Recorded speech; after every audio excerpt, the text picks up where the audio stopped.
who have had high-dose LSD sessions or other kinds of psychedelic sessions who have told me, in effect, well, I never came close to death, but I know exactly what you mean when you talk about a near-death experience, because I've had the same thing. The out-of-body experience, the feeling of moving into a beautiful, radiant, illuminated space, the sense of being flooded with total universal knowledge, of being transformed in the instant and bringing that transformation back.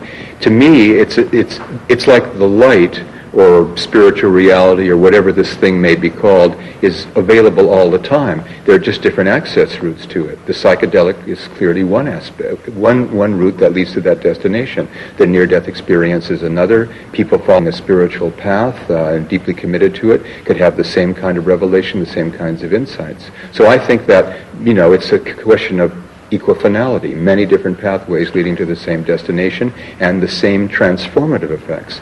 That's what I think is important about those experiences. Well, now we've had psychedelic experiences and near-death experiences presumably for millennia. Is this abduction thing new, or are we just getting the old stuff repackaged in a funny way? Well, I think that it's related to things that have always happened to humankind. Interaction with the invisible world of spirits. Your phrase, I think, was sylphs of the air, the elementals, the fairies. Folklore, I think, is certainly related to this particular phenomenon. However, even among folklorists like Eddie Bullard, for example, who's the one who's looked into this most closely from the standpoint of the UFO abduction phenomenon, there seem to be aspects of this experience that make it unique unto itself, make it similar to the folkloric experiences of former times, and yet it's in a kind of technological gloss. I think maybe because the alien is kind of the mythic archetype of our time. It's not fashionable to see angels and spirits and demons anymore, but the myth of the extraterrestrial is everywhere you look. And so I think in a way this particular kind of archetype has been clothed in the imagery and the kind of space-age technology and talk and so on that's characteristic of our own time. So I think there's something unique to it and something that relates to, the folkloric experiences of former times too. Because contact between the invisible world and the physical world, that's probably as old as man is old. But you're essentially, it sounds as though you're fundamentally a psychologist in that you don't take this at face value. No. I don't take these as literal experiences of an incursion into physical space-time reality of little beings from other places that have come to do nasty things to people.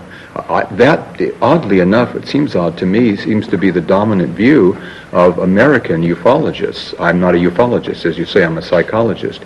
In Europe, I think the interpretation is quite different. I don't take these experiences as literal, but I take them as real within an alternate reality, within what Henri Corbin calls an imaginal realm. They're real enough.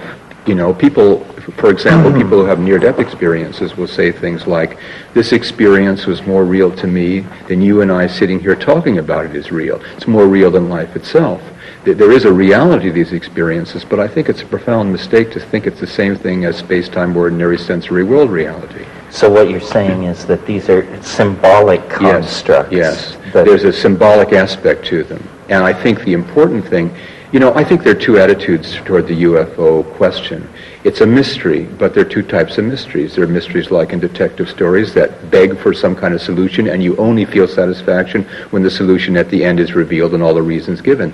Then there are mysteries that are meant to be explored. To be savors, yes, true mysteries. And these mysteries beg for exploration, not for explanation, if I can put it that way. And the UFO, seems to me, the UFO phenomenon is the second category of mystery. That's why I personally, and perhaps temperamentally, I'm opposed to the idea of trying to package it as though it were something as simple as other beings, however amazing that would be in itself, other beings coming from other places in the galaxy to invade or to have some contact with human affairs. I think the mystery is likely to be much more profound than that. And another thing, if I may say, that I think hooks together the near-death experience with the UFO experience, whatever its basis may be, is when people come out of these experiences and have worked it through, they come to have a worldview that is very similar to one another and is very similar to what's being talked about all the time at this conference, and that's an ecological worldview. the heightening of ecological sensitivity, the increase of concern with the welfare of the planet is one thing that unites these two people, even though they have these very disparate experiences. What they say about what they've learned from these experiences, what the meaning of these experiences for them is, that the fate of the earth is in our hands and we better wake up to do something about it very quick. So I see these experiences perhaps being orchestrated by, I think this is similar to your view, perhaps a planetary mind, an overmind, a mind at large, which is in some sense the expression of our deepest yearnings and perhaps our deepest fears that are feeding back these kinds of experiences in the form of kind of archetypal experiences, archetypal images, so as to impress people who might not otherwise be impressed to take the kind of action necessary to correct the direction in which the earth is heading. So it's a kind of confoundment. Its purpose is to be inexplicable. Exactly. That's exactly how I conclude my book. I say the point of these experiences is to be baffled by them, almost as though they're a kind of a koan that we're not meant to solve, but we're meant to kind of chew over until our rational mind cracks and we begin to think in entirely new ways and hopefully act in entirely new ways. So it's a way of keeping us from closure. Exactly. It's kind of a sort of a deconstruction phenomenon, you could even say. It's saying to us the world is not so simple as you might choose to suppose. Exactly so.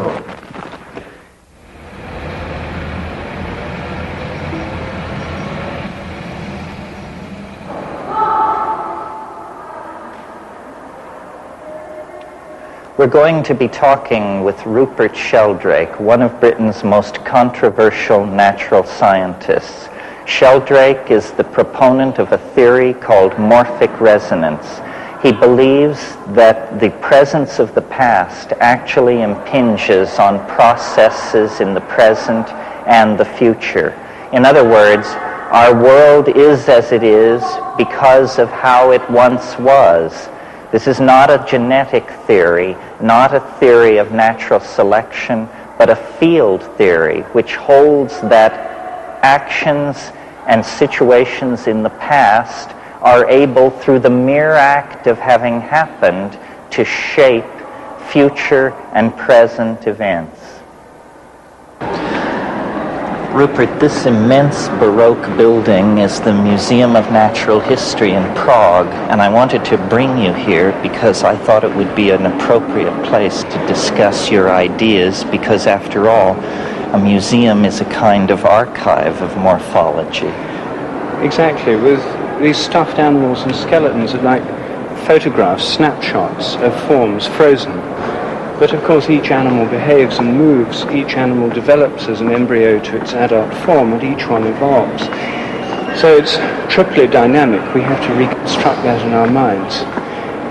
But the whole thing really is a reflection, I think, of the memory behind each species. Each species is the repository of an entire process of memory.